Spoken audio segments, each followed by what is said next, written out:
Hey everybody, Doc here. It's Saturday. Yeah, there's Yes, it been... is. And the other voice you curiously hear is our special guest for today. Hi Blake. Hey, fellas. Ah! What the... What was that? Stretching. Okay, well... Anyways, we're back with more Doc and Big Shoot the Shit, and let's get right on it. Big, what is our first topic of today? More SimCity, because that seems to be what everyone talks about these days. Because we gotta find the biggest problems and make them bigger problems. Exactly. So it says. So I have a myriad of articles I've been sent, and so it seems like SimCity has been fixed, and then someone made a crack so you don't need to play it online all the time. And then something about the engine being kind of poopy, which we've known, and what EA thinks about all that. Okay, so let's start. We're starters. SimCity is sort of fixed in a way, in where, according to a press release from EA, they have reduced the amount of game crashes by 92% from day one, where everyone was crashing. Well, that's a whole 92%. That's like better than It's not 100. stuff. It's not 100. It's really Hey, bad for the game. there's never not 100%. It's Yeah. always 99.9%. It's like that hand sanitizer stuff. Kills You 99. can't get all the germs. Well, you can, Yeah. but it's just Most games are pure, and EA is just some shitty backstreet thing a crack dealer sells you. What? no. Yes. No. In terms of servers, it is. They fix This. it. They always have. They clean up. They go to rehab. They Anyways. fix their servers and they function quite well once they fix them. Yeah. Anyways. So yeah, all the problems that we had with the servers are done, but now we get into the freaking meat and potatoes of the whole idea of talking about the always online DRM, because that's what it is. Which everyone hates. Yes. And they can say all they want that it's calculations and stuff, but as you can see here in this article, that Rock Paper Shotgun has been talking to an insider in Max's studio, where they they have claimed, well, this developer has claimed that the server is not handling any calculations that are non-social aspects of the game, and that engineering the single-player mode will require minimal effort, minimal. And a direct quote from this man: "The servers are not handling any of the computation done to simulate the city you're playing. They're still acting as servers, doing the same amount of computation to route messages of various types between both players and cities, as well as they're doing cloud storage for games interfacing with Origin, yada yada yada yada. But the game itself, no, they're not doing anything. I have no idea why they're claiming otherwise." So yeah. Well, my understanding through the whole thing is Maxis is just kind of like, okay, well, I guess we can do that. And EA's like, yeah, this is a good idea. And Maxis is just kind of like, I don't know. Well, yeah, it's Maxis is a good guy. Let's just say that. yeah, well, they still deliberately lied to the public of where they were going along with what EA is saying is, yeah, no, it's impossible to do. But yet this guy, someone from Maxis itself is just like, nah, this would be easy to do. This would take no time at all. Most of these companies that EA absorbs are normally good companies and favorite companies, and then They, screws them up. they just become poo. That's what's happening here. And They didn't get rid of the llama jokes, so you know, okay. those exist in Tropico, so llama flu. you can't get rid of the llama jokes. That's just, it's like illegal. Besides, furthermore about this, the what's her face? The person who does the press releases, I think it's like Lindsay Bradshaw or something like that. I don't know. Or Lucy Bradshaw, that's what it is. Okay, but anyways, she's basically saying that it would take significant engineering, and the source, of course, said that it wouldn't take very much engineering to give you a limited single-player game without all the nifty region stuff. And then in a article from Rock Paper Shotgun again, it turns out the AI is really dumb for the game. In fact, instead of the whole with EA and Maxis all talking about that, oh yeah, the each person is an individual and like all these calculations are run on the person. They more so act like the water, like how the water and sewage and power work. They just basically go from they're more, it's not an individual person, it's more they're just a mass of people The where flow. they'll go from whatever house they started in, they'll go to the nearest job possible, they'll go there, they'll go home to the nearest house possible. So they don't really have anything specific about them. They're just mindless creatures. Hey, it's an improvement. It's an Improvement? improvement. No, it's a lie.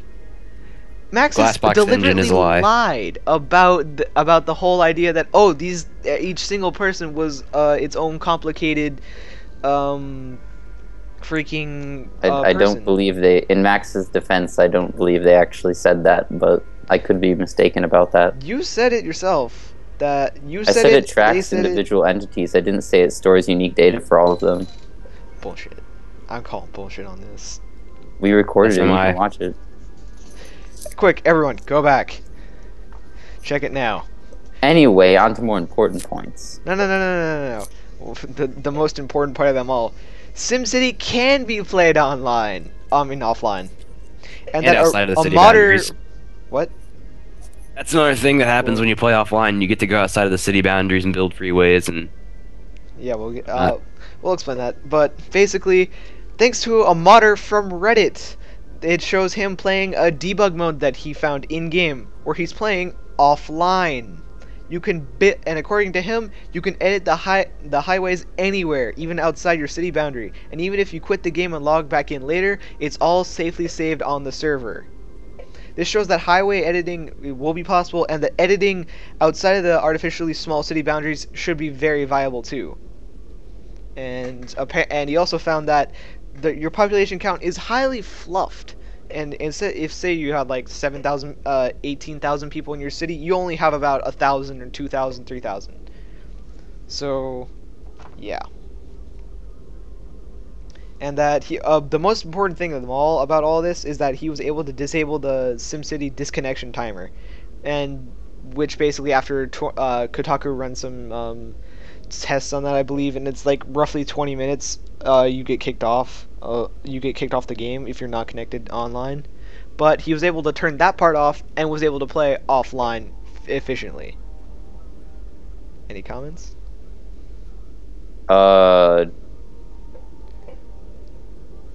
Yeah. I zoned out. I'm reading something else. Well, just to say that EA lied. It is really DRM. There's no calculations. Offline mode is easy and simple. It's already in the game. There's a debug mode for it. It's stupid. I feel like EA being mode in swindlers is everything. not anything new. That's true. And that let's see. EA responds to this post for this whole controversy by saying that where is it? Always connected is a big change from SimCities in the past. It didn't come down as an order from corporate or a clandestine strategy to control players. It is a fundamental vision we had from SimCity, for this SimCity. My bad. And here's just a few things that the servers do with the game. We keep the simulation state of the region up to date for all players, even while playing solo. This keeps the interactions between cities up to date in shared worldview. If you want to play online, and solo, that doesn't really matter so much on solo. Players who want to reach peak of each specialization can count on the surrounding cities to provide services or resources, even workers. As other players build, your city will draw on their resources. You could probably do that on your own if you had a bigger city. Our great works rely on contributions from multiple cities in a region. Yeah, because the cities are too damn small. Connected services keep each player's contribution, blah, blah, blah, blah, blah. Basically, it's just them, this whole press release is just them covering their ass about this. And I don't think you guys are seeing what the point of they're trying to do with the game is, and you're just kind of blindly looking at it, is that it's so different. Well, yes, different can be bad, but I think they've done a good way of changing it. Maybe not perfectly implementing it, but I think it was a good step. They're trying to make you specialize your city, because not one city doesn't do everything. And think about it realistically. What city in any country does everything? New York. New York. Hong Kong Is New York an automobile manufacturing hub? I'm sorry. China. Freaking China is not a China. city. Every single city in China is pretty much independent of each other. Hong Kong's pretty independent. They can provide China. Each city in China. I want you to go to the store and tell me where everything is made, and then you tell me that every single city is independent. China. Everything's made in China. China's now a city. Different than. Imports are different than sharing resources. No, they're not. It's the same thing. You're buying services. Imports are different than making your own stuff, though. New York City doesn't produce every single thing that is sold in New York City. That's what I'm saying. Like, they don't, and we don't make every single thing New York gets either. Ooh. Right. U.S. doesn't make all those clothes the little Chinese kids in the sweatshops are making. Exactly. That's the whole point. China is a city. You do get a lot of food from our own farms. True that. Anyways. 1 second. Big, you want to go on with the... Oh, okay then. Blake, you want to go on the Steambox story? Sure. So... there was this thing called the XI3 Piston console, which was backed by Valve as a third-party thing. That was going to start at $1,000, which is just kind of a cheap PC dealio, as I understand from what I've heard. And they just backed away from all that, saying they didn't ever back it up. I didn't really delve too much into this story. You can... Alright, basically the Piston was an unofficial Steambox, and then Valve earlier this week said, not really, no, we had some dealings with them, but we don't really, aren't doing anything with them anymore. And just to give you some, because I kind of want to talk about the Piston for a bit, basically it's revealed that it's a tiny little thing about the size of a soda can, I believe, is what they've said. And it's got 8 gigabytes of DDR3 RAM, a Radeon 7000 series GPU, a 3.2 AMD Trinity quad processor, a quad core processor, my bad, 3 solid state, and you can have 3 different types of solid state drives, a 128 gigabyte, 256 gigabyte, or a 512 gigabyte. More details are going to be coming from this about the XI3 Piston, but right now you can pre-order, and it's $100 off if you pre-order it, and you get a guaranteed delivery window of the 2013 holiday season, aka Christmas. So what a prime time to sell something. I know. It's like Call of Duty comes out there sometime. Like every single everything good comes out in Christmas. We don't talk about Call of Duty here. No, actually, we're going to be talking about Call of Duty. Oh, we are? Really? Yeah, that's one of the articles. No, it's not. Is the microtrans? I don't see it. It's the hang on. It's the one about Red Orchestra. Or wait, did I? You did not. I done goofed. I might have done goofed. Just explain it. There was an article by I believe. Shoot, I can't remember who the article was by. Hang on. Go continue on with with the next thing. I'll look it up really quick. Okay, so Payday 2, pretty much they're adding more depth. They're adding more of an RPG element. It's going to come out on Xbox, PlayStation, PC, all the big platforms. Well, first time on Xbox. It used to be a PS3 and PC exclusive.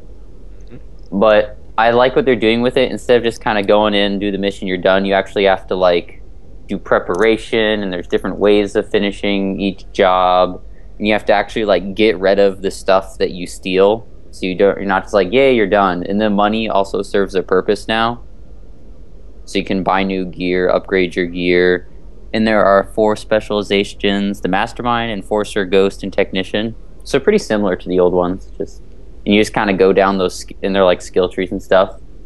So yeah.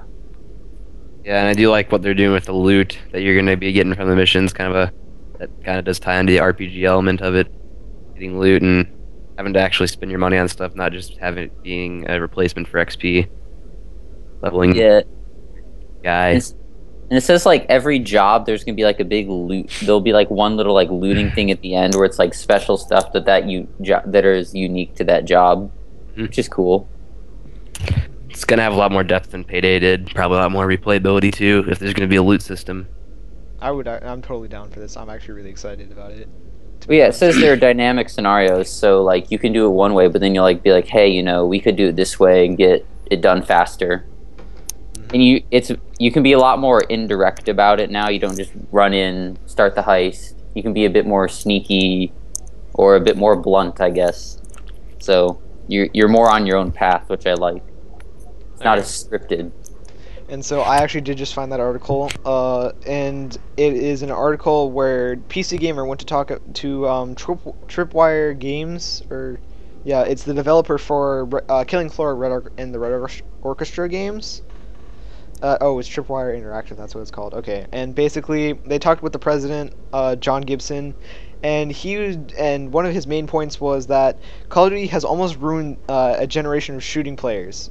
And his whole idea is that he created in Red Orchestra 2. There's this thing called Action Mode, which is a different mode from the whole classic mode that was in original Red Orchestra, and this one's in Red Orchestra 2. And this mode is trying to appeal to Call of Duty players, whereas damage is reduced. You move sort of better, and that what is it? Where are you? Hang on, give me a sec. He talks about how Call of Duty, he had a bunch of people who he knows as Call of Duty hardcore players to play this game, or at least try this action mode out, and they complained about it. And certain things that they didn't like about it was that here's something they talked about, where the way players instantly like in the Call of Duty game, I'm kind of babbling, aren't I? Never mind. You guys aren't paying attention. You gonna take a breather? Yeah, I had to. Okay. Anyways, in the Call of Duty games, players instantly accelerate and don't build up speed, unlike how they do in Red Orchestra. And so they didn't like that. They don't think the weapons have a lot of power, even though real bullets, well. Are you trying to tell me real bullets don't have a lot of power? Well, I mean, they're Go saying outside that, and shoot yourself in the foot and tell me how good it feels. oh, and because what do you call it? They're like, I hate Red Orchestra. Well, here's a direct quote from John Gibson, where he says that they're all like, I hate Red Orchestra. I can't play it. Well, why? Because the guy doesn't move like he does in Call of Duty. Call of Duty has great movement. Why is it great? Because it just is. I just like how the way it works. So you don't like the momentum system in Red Orchestra? Yeah, it sucks. It's clunky because it's terrible. Well, why? Because I'm used to the Call of Duty system. So it's like every game, and like how we were talking about last week, every game is trying to, and in multiplayer, it's trying to strive to be Call of Duty because it's trying to appeal to these hardcore Call of Duty players, even though Call of Duty is poor, uninnovative. It's just stupid. And that, yeah, in a way. Take a breather. Nah, I'm good, man. I'm good. Basically, shooters need to get back to what they were doing with stuff like Tribes Ascending Quake, where it was more funsy. It needs to be. Needs to be more individual. Like there's games like Battlefield that are kind of a medium. There's games like Arma that are all simulation or Operation Flashpoint. Then there's games like Quake that are super fast paced. Games like Tribes and PlanetSide that have their own thing going. Yeah, because like in Call of Duty, like it literally requires no skill to play. You just have to be quick. Yeah, you just have Twitch skills. That's all you need to have to play that game. And where like you could just go in it, like I could turn on my Xbox right now and pop in what Call of Duty do I still have? Modern Warfare 3, because that was a terrible decision to buy. Pop that in, and I could go in, I could rack up 20 kills within one game. But yet, whereas if I played Tribes, like we were last night, there's no learning curve. Yeah, well, yeah, there's no learning curve at all. And like with Tribes, there's a severe learning curve because the whole game is based around momentum, and you have to learn like when to shoot, like how to lead your shot, when use your jetpack to get over some hill, when to use your when to turn your skis on, when you turn your skis off, how to change your momentum. There's a whole learning curve. You need to learn all sorts of things about the map. And I'm just using Tribes as an example because I just recently played it. And so, yeah. Anyone else have any comment?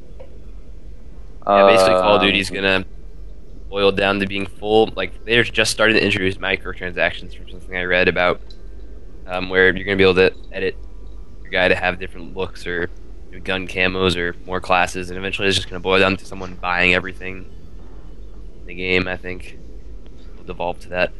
I'm looking at you, Blake. It is a very Blake thing to do. You didn't know. Yeah. Alright, so moving on. There's going to be Sniper Elite 3, which I really like the Sniper Elite V2. I mean, I played a bit of the actual game and the demo a lot since I didn't buy the game, but I played it on a friend's Xbox. Really fun, I must say. I really like the whole slow-mo kill cams that it shows you what exact damage you did. At least that's just me. But yeah, Sniper Elite 3 is coming to PlayStation 3, Xbox 360, and next-gen platforms in 2013. PC was nowhere to be found in the first place. However, the developer has confirmed it's going to self-publish the PC version, since its publisher, which I don't know what publisher was actually using in the first place. What? I have no clue. Could someone look that up really quick? What publisher they're going to use? Sniper Elite publisher. Sniper Elite 3 publisher. But yeah. And just recently, they released the Sniper Elite Nazi Zombie Army standalone expansion, which was actually surprising. Some people have been giving it crap, other people have been loving it. I personally kind of like it. I've only played the first mission of it. I like it. It requires me to really aim for the head, and it's sort of intense in a way, but I mean, it does sort of have its flaw. Well, it doesn't really have its flaws. It's just it's not the whole idea of what Sniper Elite V2 was, which was wander around, snipe these guys, snipe those guys, snipe that guy in cover, get those guys, plan an ambush, yada yada. So I can kind of see where some people are like, it's not what Sniper Elite V2 was, and I kind of agree with that. But then again, you have to think, well, it is about zombies, and I don't think zombies are just gonna, sit around and not attack you and then use guns. Even though there's one zombie that uses a giant gun, which is sort of annoying. Hitler minigun, reminiscent guy, reminds me of Wolfenstein. Except one minigun, not two, and he has a skull for a head, not a little Charlie Chaplin mustache face. Charlie Chaplin mustache face. Alright, Hitler stole his look. I don't know. Well, maybe. I'm not sure. Did Charlie Chaplin have the stash first, or did Hitler Yes, he have did. the stash first? Well, then Hitler stole Charlie Chaplin's stash. Hitler, you dirty bastard! You've stolen more things. There's your history lesson for today, kiddos. And I think the Hitler stash was around for a while before Hitler actually had it, but No. Maybe. They had they had those glorious handlebar mustaches in the 1800s, man. Have you seen those things in old pictures? yeah. Those things are Hulk Hogan. amazing. Yeah. Anywho, new Civ 5 DLC.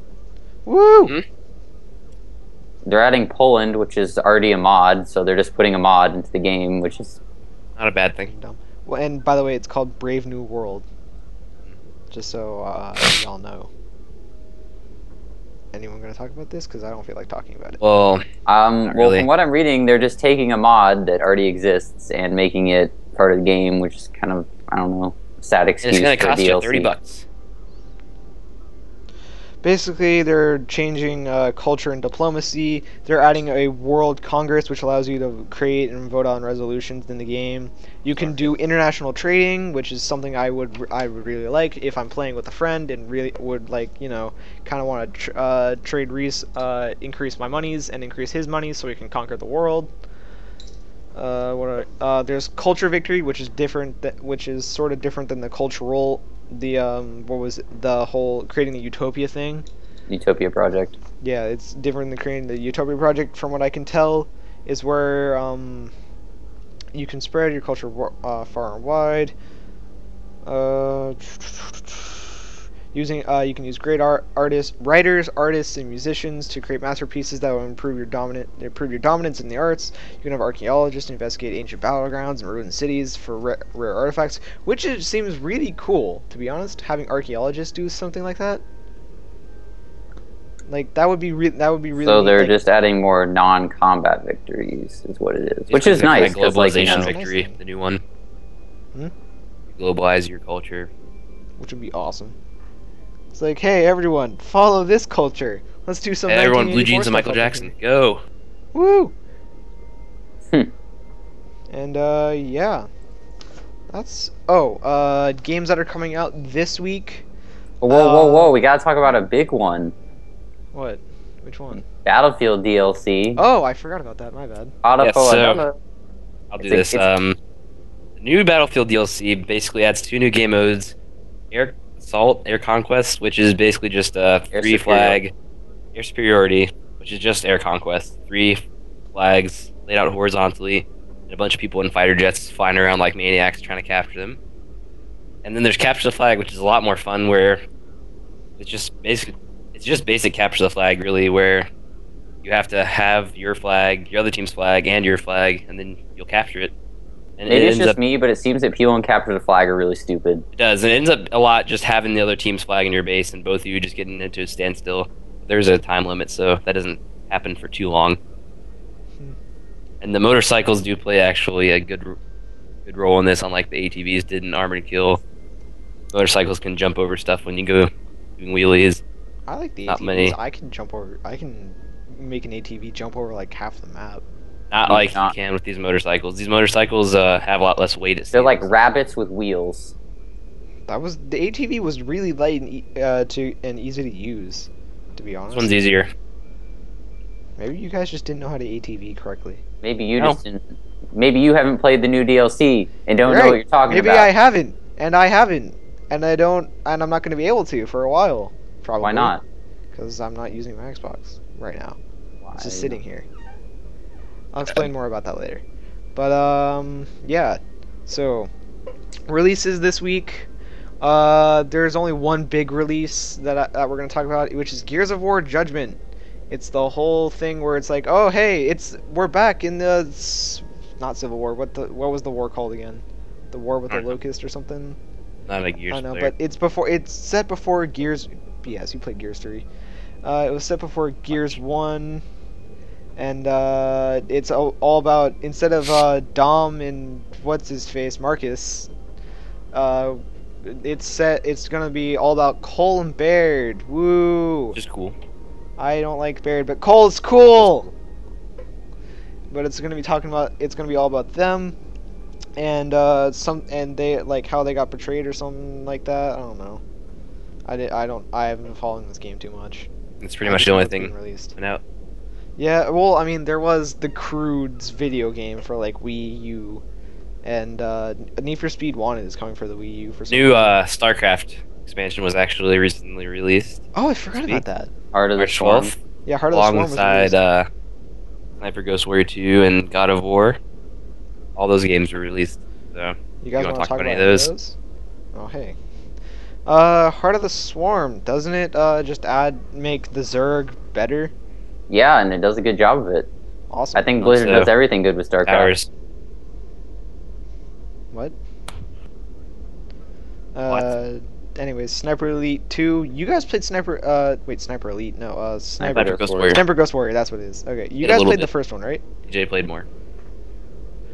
How I was played more. which It was good. Good game. Care to explain anything why it was good?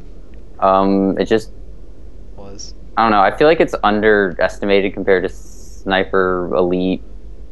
I mean, it has the kill cam stuff, not the whole like watching Cool. the enemy's organs explode, but Which is fucking awesome. yeah, a very underrated game in my opinion. A lot of stealth involved in that game, Right, and more so than Sniper Elite. no one's done anything with the God of War Ascension thing, right? My friend has it, but I haven't played it, so So Apparently, it's a prequel to the God of War series, so what is up with everyone in creating prequels now? I'm assuming this happens before his family gets killed. And he gets all mad at the gods. Or not like gets killed, he kills his family because the gods told him to. I have a question. Have we just gone to the point in gaming where it's like, oh, we've run out of ideas for sequels, why don't we just go back before the game and create a prequel? Star Wars, Well, motherfucker. God, it's so dumb. But actually, a recent article that I kind of forgot to actually add that came out was LucasArts is creating a first-person shooter called Star Wars Frontal Assault, I believe, or First Assault or something like that. I saw a couple of screenshots from it. Yeah, it's pretty much Call of Duty and Star Wars. However, what they're saying right now is that someone in LucasArts was talking about that if this game does good, then Battlefield 3, I mean Battlefield 3, Battlefront 3. Yeah, Battlefront 3 will probably be a definite idea or a definite actual thing that will happen, which is really cool, because I want that game to come out. I want it so bad. Great. And Good then game. what was it? Since you said yeah. that this new Star Wars game is going to be kind of like Call of Duty, Battlefront's a little bit like Battlefield in terms of what's in the game. You get the vehicles, you get the different classes. Plays more similar to that game. Yeah. Than any other shooters. Speaking of Battlefield 4 definitely happening. It's going to be talking Seeing about some art. GDC. Yeah. They're going to talk about it at GDC, I believe. Yeah. And what do you want? It's gonna be a good game because I love Battlefield and They do a good job. But EA doesn't fuck it up. EA has not fucked it up, and oh god, it's died. And what? Battlefield, playing the new DLC because it's great. If you don't have it, go buy it. We'll just get premium at this point if you don't have any of the DLC. It's cheaper. 'cause Yeah, cheaper. buying premium at this point would be actually a Like lot if you cheaper, bought all like the 20 bucks. DLC one by one at this point, you are dumb. Wasted a good amount of money. Yes, you have. You could have Missed saved out so on much. some cool dog tags. Not that that matters. But Yeah. No, Well, I think if you buy dog tags premium don't now, you still get the dog tags. Really? you do. Huh. So you get like everything that you would have gotten anyways? Yep. Yes. Including the box cutter. The box cutter. That's such a dumb Box knife. cutter. It looks like, to be honest, that looks like a diving knife. I like the old knife better. Yeah, I do too. But it's an actual like. It's a thing. Never- It's a thing. Yeah, I know. But It's like it an looks actual a like diving knife. modern combat knife though. That's the thing though. It's not like a joke. It's a serious thing. It's a serious knife, but yet it's a Guys, but it seriously. looks It like a just joke. looks dumb. Guys. That's the problem with it. But it's like an actual like modern high tech combat knife, which is funny. And so yeah, does anyone have anything else they want to talk about, or are we good? I'm Could talk about God, I got one of- Arma 3 Alpha. Oh yeah, how is that? It's well more well optimized than Arma 2 is. It runs better on maximum settings, as far as I can tell. There's the modes I've played are Team Deathmatch and Wasteland. And Wasteland is basically like DayZ without zombies, so it's just a bunch of PvP with some side missions that go on in it. And of course, it's a lot easier to find gear in the regular Wasteland mode because there's vehicles lying around everywhere with stuff in them that are fully repaired. But it should turn out well, and if they do make a zombies mod, which I already know they have one, but it's really, really basic, just zombies, and that's it. Don't change anything else. DayZ, man.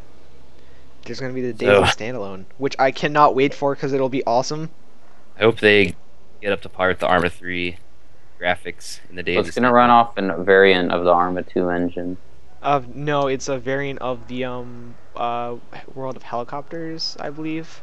World Or of what- Helicopters. Or it's some kind of helicopter game that Bohemia created, and it was talked about a while ago where Rocket said, "Oh yeah, we're gonna do it off a variant of this engine." You're gonna make that a we used in zombie this game." survival game based off a helicopter engine.